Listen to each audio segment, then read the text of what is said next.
বন্ধুরা আসসালামু আলাইকুম, ওয়েলকাম টু নিকলি হাওর অঞ্চল। আজকে আমরা চলে আসলাম সেই নিকলি হাওর অঞ্চলে। তো আপনাদেরকে দেখানোর চেষ্টা করব হাওর অঞ্চলের যে ভিউটা। তো দেখতেই তো পাচ্ছেন কত সুন্দর ভিউ। জায়গাটা কিন্তু খুবই ভালো লাগলো আমার কাছে। আপনাদের কাছে কেমন লাগছে আর অবশ্যই কমেন্টে জানিয়ে যাবেন। আর ভিডিওটা ভালো লাগলে অবশ্যই শেয়ার করে অন্যকে দেখার সুযোগ করে দেবেন। আর পেজটি ফলো দিয়ে রাখবেন, অন্যকে দেখার সুযোগ করে দেবেন। আর ভালো ভালো ভিডিও উপহার দিব আপনাদেরকে, ইনশাল্লাহ পাশে থাকবেন।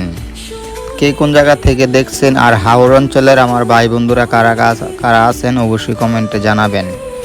আর এইসব সুন্দর সুন্দর প্রাকৃতিক দৃশ্য দেখলে আপনাদের কাছে কেমন লাগে অবশ্যই জানাবেন। আর সুন্দর সুন্দর দৃশ্য আপনাদেরকে দেখানোর চেষ্টা করব। আর ভালো লাগলে পেজটা অবশ্যই ফলো দিয়ে রাখবেন।